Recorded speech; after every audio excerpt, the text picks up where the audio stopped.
Oh, wait. Okay, so this is called Painkillers by Ryan Osborne, which is me. I don't fit in the range of the camera, but I'll be reading the direction. Gary, raise your hand, will be reading Johnny and the policeman in the last scene, and Susie will be reading Susan. Alright. Exterior road morning. A pair of feet walk down a gravel embankment along a set of overgrown train tracks. A small tattered house stands, solitary in an open field. A phone rings from inside. Interior, Susan's house, morning. An older push-button telephone sits next to an answering machine. Both look as if they were from the 1980s. The phone rings again. The hand of an older person sets her hand next to the telephone. It does not pick up the receiver. Susan, a woman in her 50s, wearing a housecoat, is worn by sickness and looks like she could be as old as 80.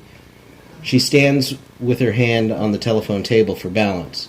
She winces in pain, clutches her free hand to her chest, and then hobbles towards the kitchen counter. She picks up a pill bottle, gets a glass of water from the tap, and takes the pill. The house is cluttered and closed in. All the windows are drawn closed. Stacks of old books, magazines, mail litter the living room. This place hasn't been dusted in weeks. The answering machine beeps and a voice answers. The voice, Mrs. Hawkins, this is Gretchen Van Fleet from the Lindstrom and Associates Funeral Home. I want to first express my condolences for your loss. I need to speak with you about finalizing your husband's burial. If you could please call me at 555-4374. Susan presses a button on the machine and the voice stops. She picks up a notepad and a pen. Susan returns to the sink and sighs, defeated. She grabs her bottle of pills and pours out the contents. She begins to crush as many as she can. She gathers the dust onto a small plate. She fills a glass of water, then takes the glass, the notepad, and the pen to the kitchen table. She begins to write with tears in her eyes. The note reads, Dear Janice, Edward is dead, and by the time you read this, I will be too. Bang, bang, bang. Susan jumps, startled. She ignores it and returns to her letter, distraught. Quieter. Knock, knock, knock. Shaking it off, Susan places the glass and the notepad on the counter, then walks toward the front door. She peeks out the adjacent window. Johnny, a man in his late 20s or early 30s, wearing jeans and a denim work shirt, stands at her doorstep. Ma'am, I am very sorry to bother you. My name is Johnny, and I'm with the Stanislaus County Utility District. Could you open the door, please? Susan reluctantly opens the door. Thank you. I apologize for bothering you. I need your help. There has been a break in the water main. The road's flooded, and I need to track down the problem. My water is running. Oh, well, it's on. It's fine. Well, that's good to hear. But I gotta ask to check your meter. Now, I've already looked outside and didn't see it miss. Just Susan, it's in the back behind the garbage. May I come in? This really isn't a good time. Ma'am, it is really a real hazard. A young lady and her child spun out, nearly went down the ditch. The little girl was only 3. Goodness, is everyone alright? Fine, for now. But I really need to track down this break. I'll just be a minute, promise. Susan opens the door wider and steps aside to let Johnny in. It's through the back. They're past the kitchen. Interior hallway, day. Susan leads Johnny to a door, gestures him in, and waits. Footsteps, creaking, fumbling. Johnny walks back out the door. Okay, you found it okay? Yeah, fine. Susan heads for the front door, then realizes Johnny is not following, turns to look. You wouldn't happen to have anything you could fix for me to eat, do you? Susan returns to the kitchen. Interior kitchen, day. See, I happen to be a diabetic. I should have ate before I came, but I was in a hurry. Mind if I sit down? He's already sitting. You got anything to drink? I could make some coffee. Johnny nods. I don't have much on hand. I have some eggs. Sometimes I scrambled an egg and put ketchup on it. Would you like that? I have some English muffins I could toast. Sure, that's fine. Whatever you got. Susan cracks 2 eggs into a pan, scrambles them with a fork, slices the muffin and puts it into the toaster.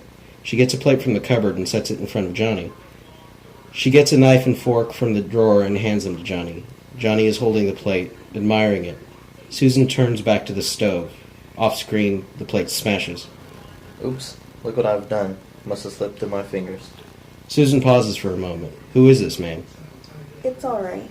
Susan gets another plate from the cupboard and sets it on the counter next to the stove. Johnny leans down to gather the pieces of broken china. He holds up a piece with a sharp point, examines it. Susan loads a second plate with eggs and the muffin. She turns to bring it to Johnny, and she sets it down. He scrapes the china shard lightly down his bare forearm. Tiny beads of blood appear. It's okay. It's just a joke. I know how to do it for a joke. Susan returns to the counter, clearing the dishes on the stove, and sets the coffee. She turns towards a broom closet by the back door. Johnny quickly catches her arm. Sit down. Sit right here while I'm eating. He makes a sandwich out of the muffins and eggs, wolfs it down. The coffee part starts to whistle. Susan and Johnny both stare at it for a moment. Got cream? Sugar? Susan shakes her head, studying his face. He goes to the counter, pours water into the cup, and stares into it. He takes a sip and grimaces. Ugh, bitter. You didn't really think I'd come here to look at your meter, do you? Well, yes, I did. You scared? Susan stares at his plate in front of her for a moment.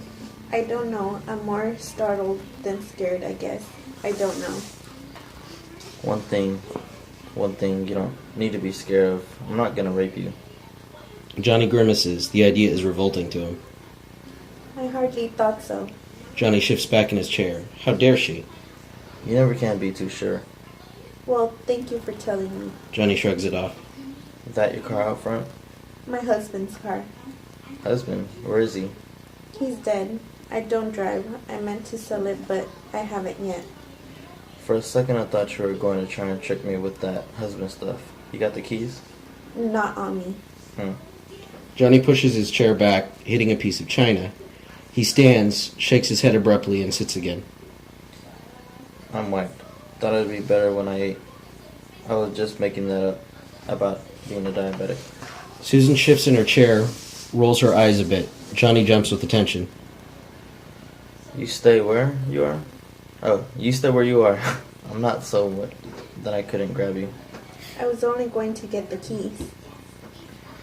You wait till I say. I walked that railway track all night. Never seen a train. There's hardly ever a train. Yeah? Good. Well then I looked down there and I saw the house and the car and I said to myself, that's it. I gotta take my old man's car. But I got some brains left in my head. Susan shifts as if about to ask a question. Then she relaxes, pauses and looks away with a faint smile. Johnny takes another drink from his mug and grimaces. What are you smiling about? I don't know. Was I smiling? I guess you like stories. Want me to tell you a story? I'd rather you leave. First, I'm gonna tell you a story. Johnny reaches into his back pocket and pulls out a crumpled photograph. Susan is making no headway at getting him out. Time to try a different tact. Here, that's my mother, and that's my dad, and that's my sister, Madeline. In the wheelchair, she was born funny, ate like a pig. There's bad blood between her and me. Ever since I remember, she was 5 years old, and me and just set out to torment me. Susan puts down the picture and recoils a bit, directing her attention back to Johnny. She'd throw anything she could get her hands on at me. Try to run me over with her effing wheelchair. It must have been hard for you and for your parents. Huh. They just rolled over and took it. The preacher told them that she was a gift from God. God effing bless her. I never sat around on my ass drunk on government money. I never asked my old man for a penny. I'd get up and tar a roof in 90 degrees heat, or mop the floors in some stinking restaurant, or whatever I'd do with it. That's very admirable. But I wasn't always up for taking this shift. Susan shakes her head slightly. Okay. Though, never mind that. What my parents always told me was, the house is yours. The house is all paid up and in good shape. And it's yours. That's what they told me. We know you had a hard time here. And if you hadn't had such a hard time, you could have gotten an education. So we want to make it up to you. How we can and then. I'm talking to my dad on the phone and he says, of course, you understand the deal? Johnny puts on a deep, mocking voice. He says, it's only a deal if you sign the papers that you will take care of your sister as long as she lives. It's only your home if it's her home to stay, he says. Jesus, I never heard that before. I always thought the deal was that when they died, she'd go into the home. Susan scoffs. Suddenly I just switched. I said, guess that's the way it is, and I guess it's only fair. Johnny pauses for a moment and glares over. I say, okay, it is all right if I come over and eat dinner with you this Sunday. Johnny looks straight at Susan. Sure, he says. Glad you have to come and look at it the right way. You always fire off too quickly, he says. At your age, you gotta have some sense. Johnny stops for a moment, purses his lips, head shaking back and forth. So over I go, and Mom has cooked up some chicken. Nice smell when I first get into the house. Then I get the smell of Madeline, just her same old awful smell. Johnny scrunches up his nose at the thought of his sister. Susan is hanging on most every word, but sneaking glances around the kitchen when Johnny isn't looking. But I acted real nice. It's an association. I should take a picture. I told them I got this new camera that developed right away and they could see the picture. I got them sitting in front of the room, just the way I showed you. Do it now, time, I says. So I take their picture and Mom says, come on now, let's see how we look. Hang on, it'll only take a minute. Johnny pauses. While they're waiting to see how they look, I take out my gun and bang, bang, bang. I shoot the all out of them. Susan jumps at each bang sound. She gasps, looks down, stares at the photo. I went into the kitchen and ate up what my mom had fixed. Didn't look at them no more. I felt so relaxed, finished off the chicken, and I knew I better get out. Johnny pulls the second picture out, and without looking at it, drops it in front of Susan. She glances at it without expression, then back at Johnny. So looky here, before and after. Johnny looks around the kitchen for something. Got anything to drink around here? There might be some wine. I don't know. I don't drink anymore. You AA? No, it's just doesn't agree with me. Susan stands and pauses for a moment, losing her balance. Johnny pays no attention. She makes her way towards the kitchen cabinets, opens the cupboard, and pulls out a pair of crystal wine goblets. Sets them on the counter next to the plate of pill dust. Pulls out a bottle of red wine. Johnny notices several pill bottles on the table and begins to examine them. Susan sets it on the table next to Johnny, then notices names etched on the glasses. One says Edward, the other says Janice. I fixed the phone lines before I come in here. Just thought you would know. Susan no longer pays attention to Johnny. She pours the pill dust into one of the goblets. Hey, you got a corkscrew? Susan moves towards a drawer. Johnny jumps out of his seat and brushes her aside. He returns her to her seat. I get it. Johnny fumbles through the utensils in the drawer. Lots of good stuff in there. Johnny pulls out a few knives and sets them on the seat of his chair. Oh, and glasses. No glass? Got any plastic? Susan stares at the Janice goblet again, knocks it over into the sink, pouring out the pill dust. Johnny glances over but pays no attention. She is no threat. She then sets the plate and Edward's goblet carefully in the sink. She no longer looks so pained. Now it's something else boiling under her eyes. No plastic. Cups okay? She grabs 2 coffee mugs from the drying basket next to the sink and sets them on the table. Johnny removes the cork. Susan returns to her seat. Just a very little for me. And me? I gotta drive. I don't want some cop sticking his head in to see how I am. Susan is lost in thought. Susan takes a sip of her wine, slowly, and holds her eyes closed for a moment when she's done. Johnny takes a gulp from his cup. Watch for those knives when you sit. Johnny glares at Susan for a moment. Don't start kidding with me. Johnny gathers the knives, returns them to the drawer, then returns to his seat. You think I'm dumb? Think I'm nervous? I think you haven't ever done anything like this before. Of course I haven't. You think I'm a murderer. Susan shakes her head back and forth, mollifying Johnny. Yeah, I killed them, but I'm no murderer. Oh, there is a difference? You bet. Stalemate. Susan glances off in thought. Death has been at the forefront of her mind, and now she knows why. I know what it's like. I know what it's like to get rid of somebody who's hurt you. Yeah? I've done the same thing. The hell you did? Johnny stares at the older lady. Considers, could she have? How'd you do it then? Poison. You make them drink some of your effing coffee or what? It wasn't a them.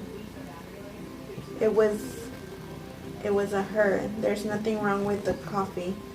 It's supposed to be good for you, Black.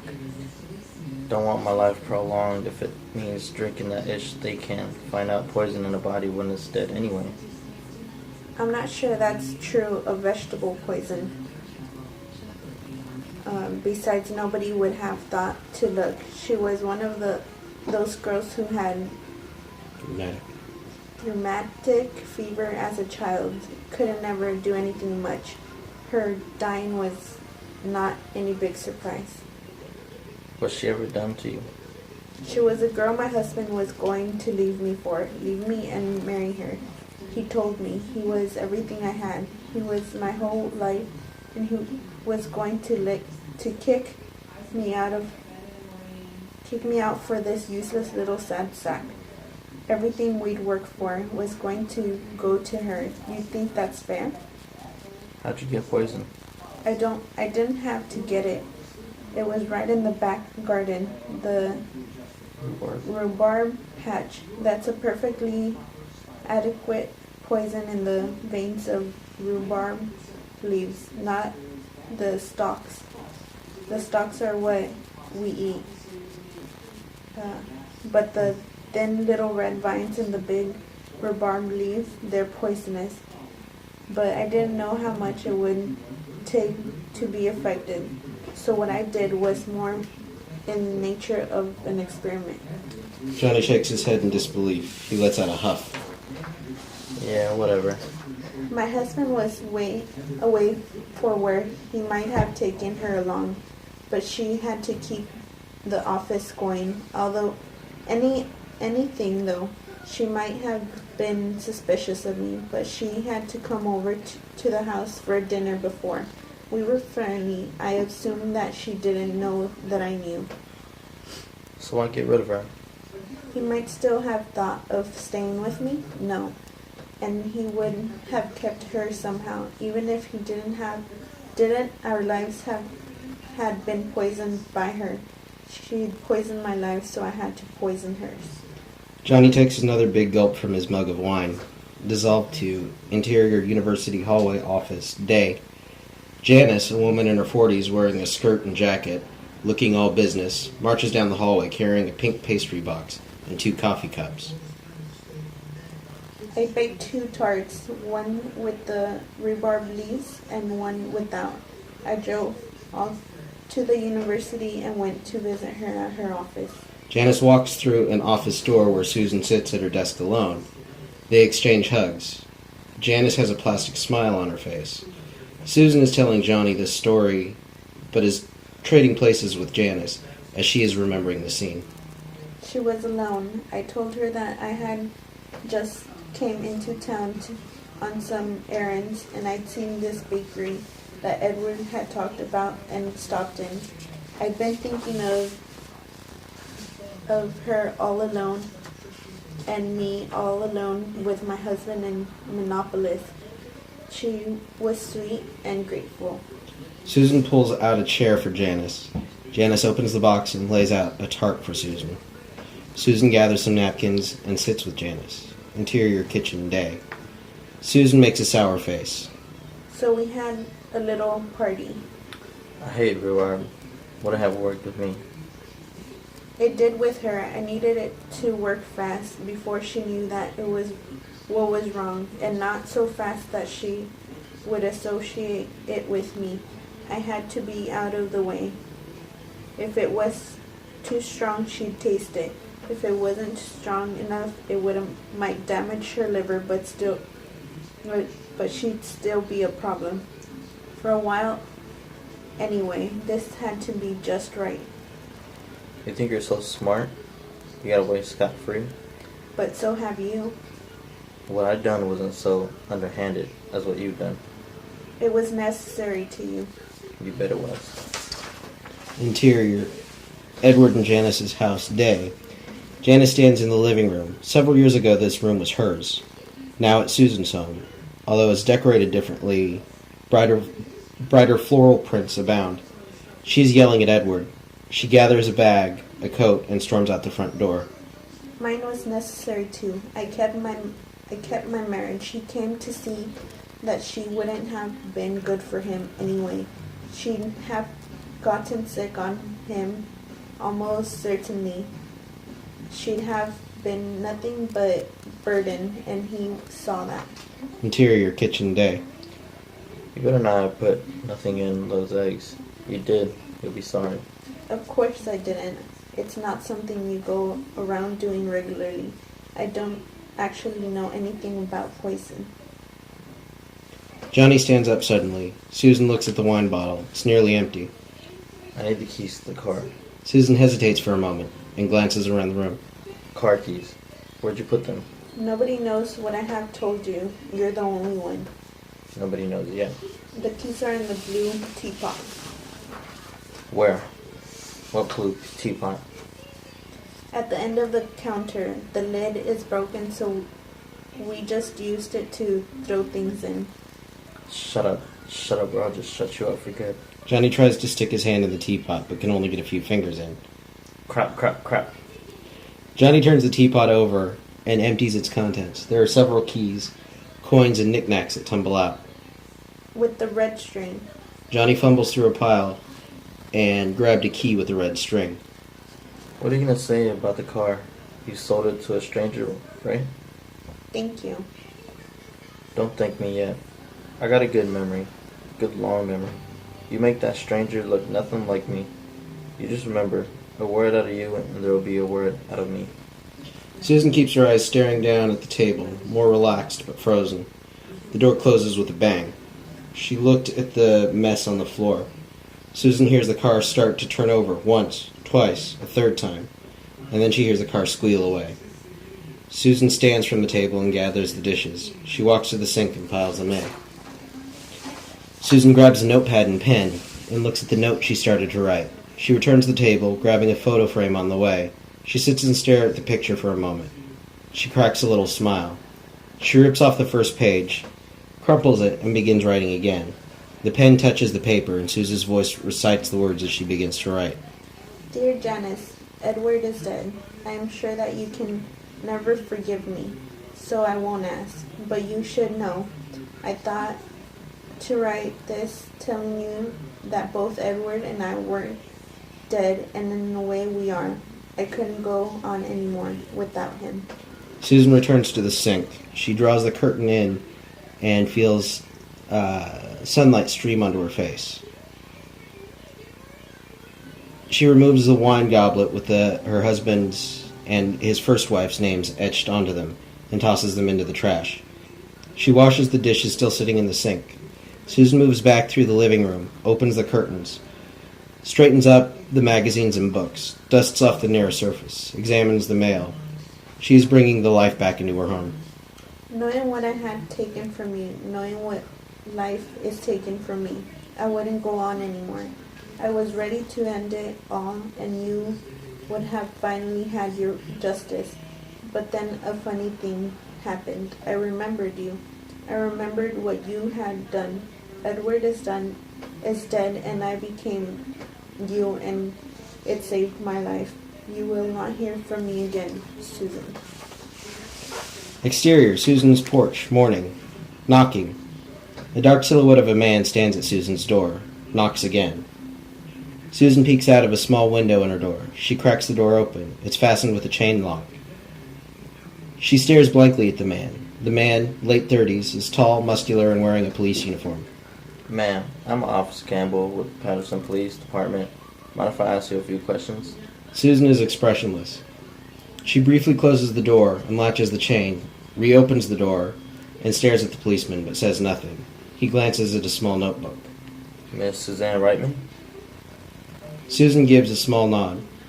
Ma'am, can you tell me where your car is? It's gone. It was over there. Susan gestures towards the driveway. You didn't know it was stolen. When did you last see it? It must have been last night. The keys were left inside. I suppose they must have been. I have to tell you, it's been in a bad accident. A one-car accident this side of the Escalon. The driver rolled it into a ditch and totaled it. And he wanted it for a triple murder. That's what you're hearing of anyway. Lucky you didn't run into him. Was he hurt? Killed. Instantly, serves him right. The policeman lectures Susan for a moment. She pays no attention, but stares down the road. She cracks a small grin. Fade out.